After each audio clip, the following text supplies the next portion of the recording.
Back to the daily grind. Thanks for checking out the channel. Make sure to hit subscribe if you're new and hit thumbs up if you're not a baby back bagel biting bitch boy, cause you know what time it is. It's full time.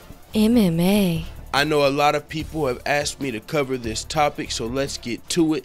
What is going on here? Dana White came out and ripped Tony Ferguson in response to Tony Ferguson championing the hashtag defender vacate. What do I mean by championing the hashtag? I mean ever since Tony Ferguson has been a #1 contender, he's been saying defender vacate. He's been wanting that title shot with McGregor, and not just for the money reasons. That's why there's that word vacate. Now I'm going to break this down because I personally took offense just as a UFC fan, as a fan of the sport, as a fan of Tony Ferguson. Now, if I understand why the UFC, they're not in position to tell Conor McGregor what to do, and so maybe they're in a little bit of an awkward spot when they're like, hey, what's up with, the Conor McGregor defending his belt, so that it's adding pressure when your interim champion is saying defender vacate, defender vacate. But that's all, to me, that's what you should expect. That's all you can expect from Tony Ferguson. Of course he wants that fight. Of course, and even not,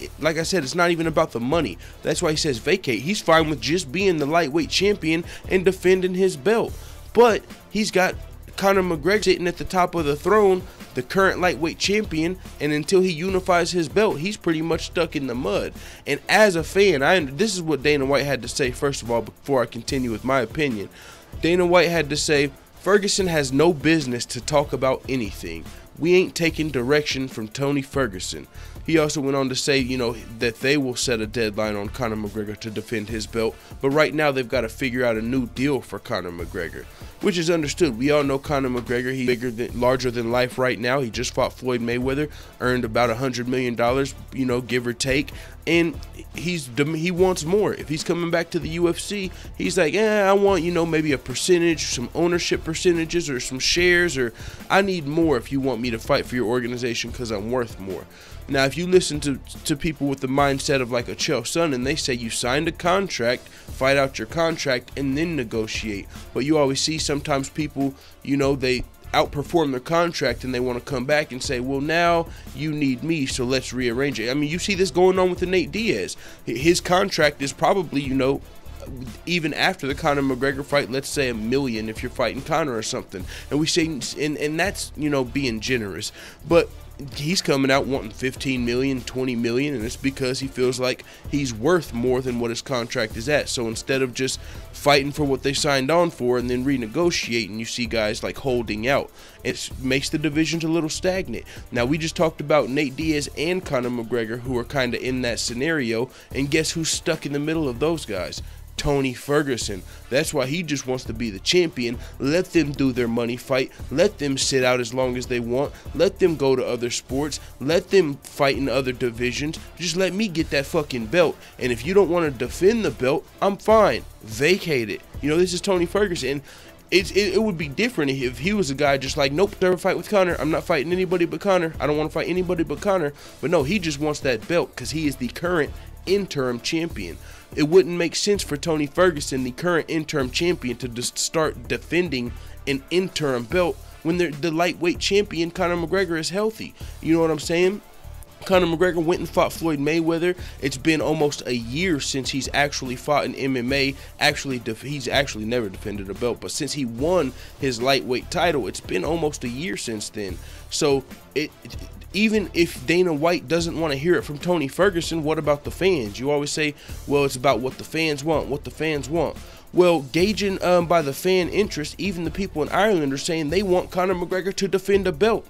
I tell you what the fans don't want. The fans don't want to just sit back and the fans don't want Tony Ferguson, Nate Diaz, and Conor McGregor all just sitting stagnant while you get deals done. That's not what the fans want. So even if you don't want to hear it from Tony Ferguson, well, you don't want to hear it from the fucking fans either, because this is the fans speaking now.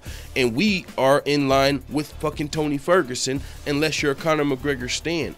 I'm even fine. Yes, we want to see Conor defend a belt, but I'm fine if he vacates. Go do your money fights. Fight GSP, fight Nate Diaz, fight whoever you want. Fight Manny Pacquiao, fight Paulie McNoodles, but let Tony Ferguson do his thug thizzle in the UFC lightweight division and get these fights out the way. We got contenders on deck. We got Dustin Poirier, Eddie Alvarez, Justin Gaethje, not Michael Johnson, he just lost to Justin Gaethje, but we got Nate Diaz, he's not fighting. You get Kevin Lee, you know what I'm saying? We've got lightweight contenders that could be shuffling the deck and fighting Tony Ferguson on top of Tony Ferguson. These fights are all fights we would love to see, but while we got Nate Diaz dangled in front of Conor McGregor, who's dangled in front of Tony Ferguson, we got us a little shit show going on right here. Now, I understand what Dana White's saying. They're trying to get a deal done with Conor McGregor, but right now with Conor McGregor, it's going to be hard to get that deal done. So in the meantime, how about we get Tony Ferguson in action? That's just my perspective. So with that being said,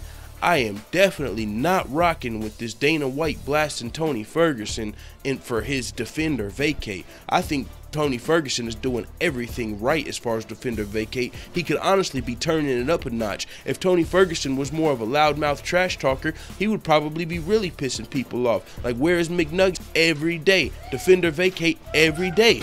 But he's not. He's been really kind of cool about the situation. It's just you see Conor McGregor over here in Bellator putting his hands on referees and the UFC remaining silent on it. And Conor McGregor now with all these other speculations and rumors, and we're hearing everything about Conor McGregor except for his future in the UFC. Now, if Tony Ferguson's not, we're just fans, so we're not going to be privy to that information. But we would like to think that Tony Ferguson, the current UFC interim champion, is getting Conor McGregor updates just because that is, that is his livelihood, Tony Ferguson's livelihood. His next fight, if he does fight Conor McGregor, could change his life. He's being generous and saying, yo, I'm fine with just being the champion. He worked so hard to just get that interim belt. I'm sure he'll be fine just being the undisputed lightweight champion. He's still going to get championship pay. No, it might not be the 3 to 5 to 10 million you'll get fighting Conor McGregor, but it's still going to be maybe 1 million, maybe 500,000, which is better than what you were getting paid before you got that interim belt. So Tony Ferguson just wants to fucking move along with his life, but he's in a division that is kind of stalled up right now by Mr. Conor McGregor, who he is telling defender vacate. So I'm completely fine with the defender vacate. It is what it is, man. Let the full-time family know what the fuck you tab at in the comments. I'm out.